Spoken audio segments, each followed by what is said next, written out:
ప్రియమైన దేవుని బిడ్డలారా, యేసు ప్రభు ఈ లోకములో జీవిస్తున్నప్పుడు ఆయన మారు మనసును గురించి సువార్తను ప్రకటిస్తున్నప్పుడు, దేవుని రాజ్య సువార్తను తెలియపరుస్తున్నప్పుడు, ఆయన యొక్క సువార్తను ఆయన చెబుతున్న మాటలు విని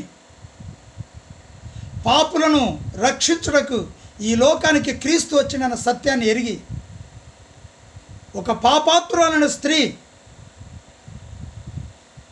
ఆయన ఒక ఇంటిలో భోజనమును కూర్చున్నప్పుడు ఆయన పాదాల మీద పడి కన్నీళ్లతో ఆయన పాదములు తడిపింది, తల వెంట్రుకలతో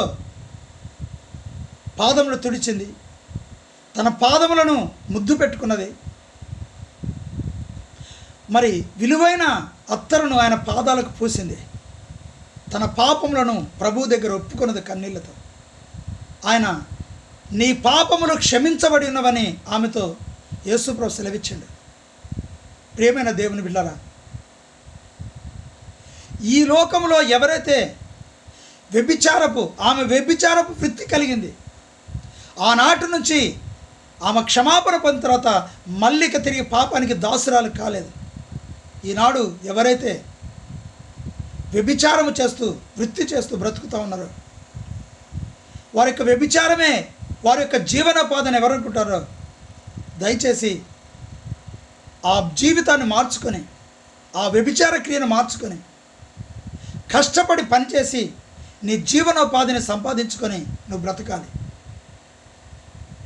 అలాంటి వారు ఎవరైతే ఏ గృహములైతే, ఏ స్థలములైతే, ఏ యవన స్త్రీలైతే ఈ యొక్క వ్యభిచార క్రియలకు బానిసలై ఉన్నారో, ఈరోజు యేసయ్య తన చేతులు చాపించున్నాడు.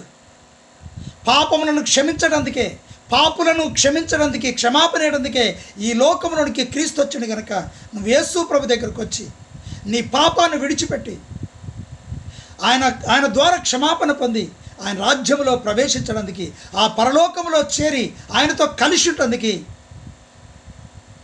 నీ యొక్క వ్యభిచార జీవితమును, ఇంకా ఈ లోకములో ఏదైతే పాపము నేను అనుసరిస్తున్నావో దాన్ని విడిచి ప్రభువును వెంబడించాలని క్రీస్తు సేవకుడిగా నేను నిన్ను కోరుకుంటా ఉన్నా.